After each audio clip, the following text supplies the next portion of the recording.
미래 모빌리티하고 자율주행 자동차 환경 구성하고 대표적으로 이제 비즈니스 모델이 될 거라고 생각하는 자율 택시하고 PBB 지금 목적형 기반 모빌리티라고 하는 이제 그 안에 셔틀이 포함됩니다. 그리고 요거 이제 좀 아이디어를 하는 차원에서 센서 관련된 소재 이슈가 좀 있습니다. 일단 모빌리티에 대한 정의는 보시는 것 같이 자동차 같은 전통 교통수단이 IT, 로봇, 전기, 동력, 자율주행 등 첨단 기술과 결합하여 미래형 이동 서비스를 발전하는 것으로 정의를 하고 있습니다. 그래서 용어는 약간 틀리지만 뭐 친환경 미래 모빌리티라든지 퍼스널 모빌리티 등등이 있지만 대동소이하다라고 봐주시면 될 것 같고요.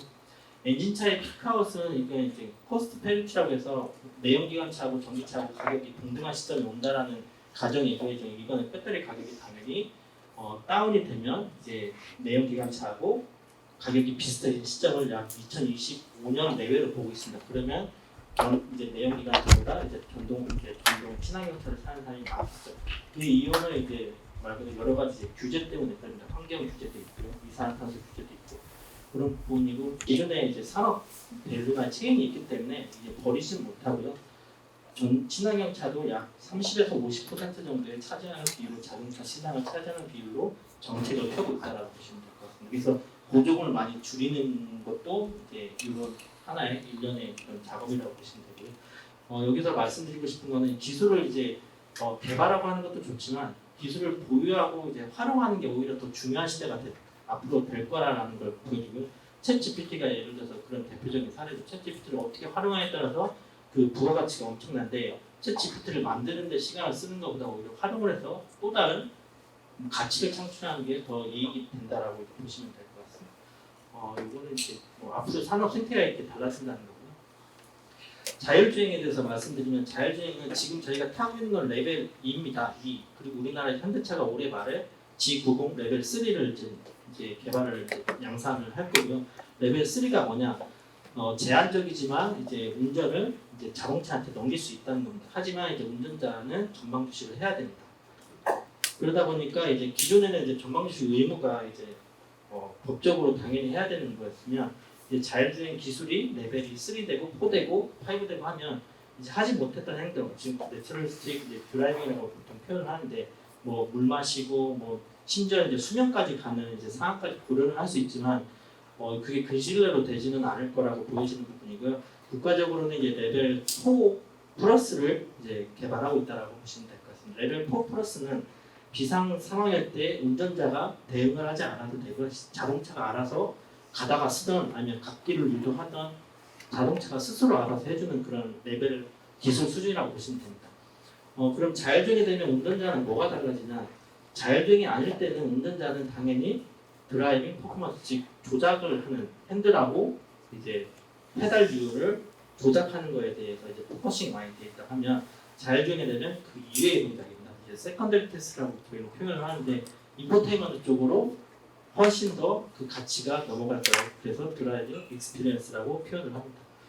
이런 자율주행 차는 모든 환경을 다 다닐 수 있을 거라고 생각을 하시지만 그렇지 않습니다.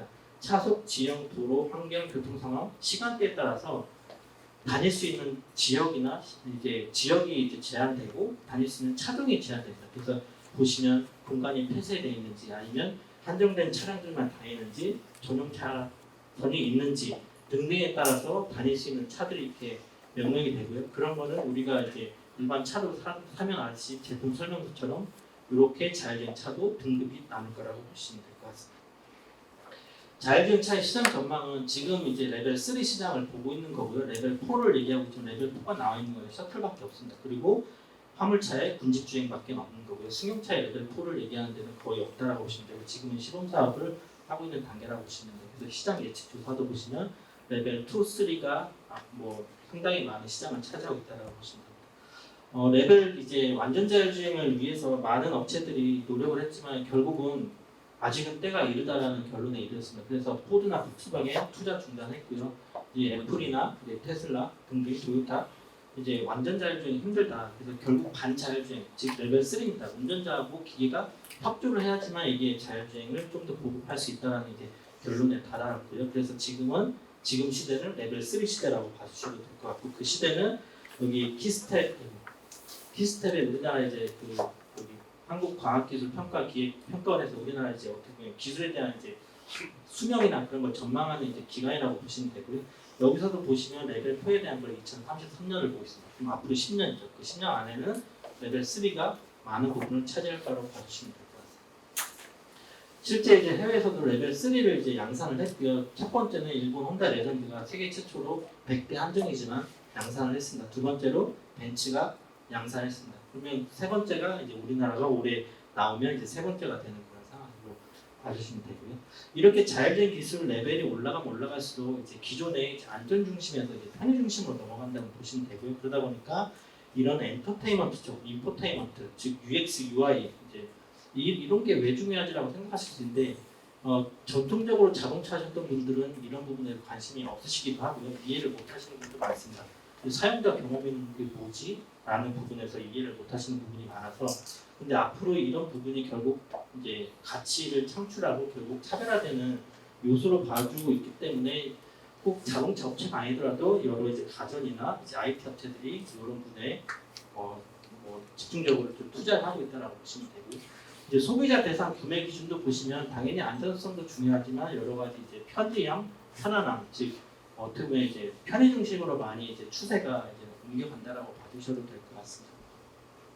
자율주행 자동차가 상용화되기 위해서는 여러 가지 선결 조건이 필요한데 일단 당연히 안전해야겠죠. 그다음에 두 번째 이제 불안감을 해소해야 되고 세 번째는 사용자의 편의성입니다. 하지만 이제 보시는 바와 같이 자율주행 레벨이 이제 센서 필요한 그 자율주행 안전성을 확보하기 위해서 자동차에 들어가는 센서 수가 뭐 한두 개라고 생각하실지 모르겠지만 그렇지 않습니다. 보시면 10개에서 뭐 15개 이 동일한 기능을 갖는 그런 센서들이 이중으로 이제 갖춰지는 거고 그거는 하나의 센서가 잘못됐을 때는 다른 센서가 커버를 해야 되기 때문에 그래야지만 이런 사고가 안 일어나기 때문에 이제 아직까지는 이제 이렇게 좀 이제 볼품 보기에는 좀 이제 다 이제 하나의 기존 차처럼 다 매립되면 좋겠지만 그러지 못하는 상황이라고 보시면 될 것 같고요. 실제 자율주행차 레벨 3 이상 사고도 많이 일어나고 있습니다. 이제 보고가 안 될 뿐이죠. 우리나라는 자율주행차 레벨 3 이상 사고 없습니다. 발표도 안 합니다. 미국은 의무적으로 보고하게 되어 있습니다. 그래서 자율주행 사고하고 일반 비자율주행 사고는 다르다는 걸 이제 좀 아셔야 될 것 같고요. 그렇기 때문에 실제 레벨 3가 우리나라는 나와봐야지만 문제가 이제 막 나올 겁니다. 근데 아직 경험해 보시지 못했기 때문에 모르니까 이제 나오지 않는다라고 보셔도 될 것 같습니다. 미래 전망은 뭐 그렇고요. 자율주행 택시 이제 왜 택시랑 왜 P급이라고 이제 목적형 모빌리티가 왜 나오냐라고 했을 때는 이게 우리나라도 그렇지만 이제 해외에서도 이제 미래 도시를 꿈꾸고 있습니다. 이제 도시화나 이제 어떻게 보면 초고밀화가 되다 보니까 뭐 코로나도 하나의 큰 이제 이정표를 찍었지만 그 지정 그 어떤 특정 구역 안에서 모든 걸 다 해결하고 싶어 합니다.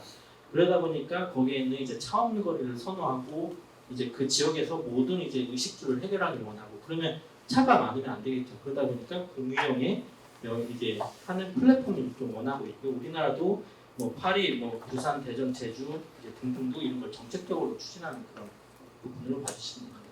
그래서 개발 방향은 이제 말 그대로 이제 자동차 제조 기업은 당연히 소프트웨어 기업으로 전환이 되고 있는 거고 이거는 이제 거부할 수 없는 이제 그런 시대가 됐고요.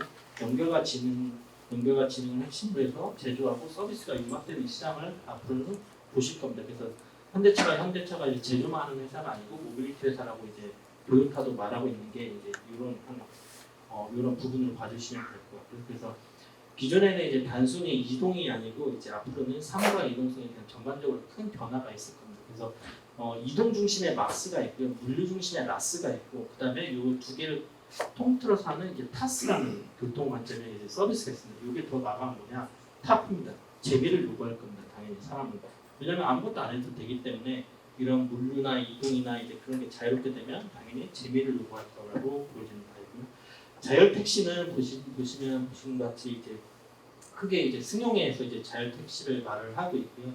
상용차는 아까 군집주행, 크게 해서 자율주행은 승용하고 이제 군집주행, 이제 상용차 두 개의 갈래로 가고 있다라고 보시면 되고 자율주행 이제 승용차는 아직 레벨 3 단계, 상용차는 군집주행 제한된 고속도로에 대해서는 레벨 4가 가능한 수준이라고 보시면 될 것 같습니다. 그래서 셔틀은 이제 가변형 캐빈이냐 아니면 여러 가지 기술 이제 방향성이 좀 다른데요. 캐빈을 교체할 수 있냐 없냐에 따라서 또 이렇게 좌표를 찍어볼 수 있습니다. 그래서 목적에 맞게 사용하는 장소나 사용자에 맞게 바꿔줄 수 있다는 걸로 봐주시면 될 것 같습니다.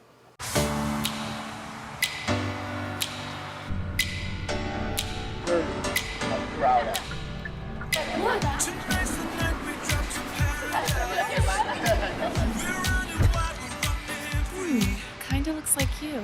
We've been waiting for the sun our lives. Play the good times on repeat.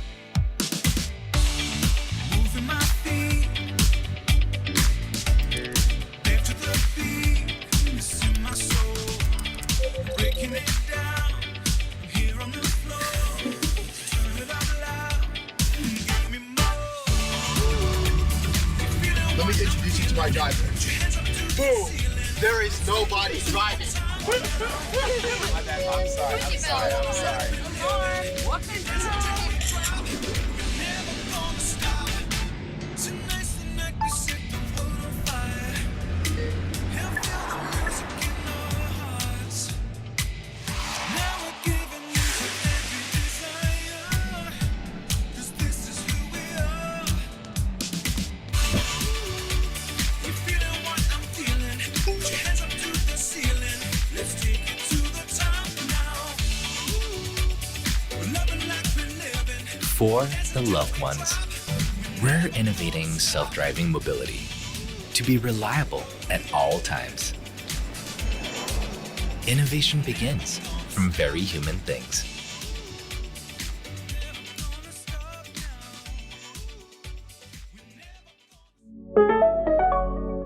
센서 관련돼서 재료하고 이제 자율주행하고 무슨 상관이라고 생각하실 건데 좀 관점을 달리해서 자율주행 시대에 안전한 색상이 있다는 걸 혹시 알고 계시나 모르겠습니다.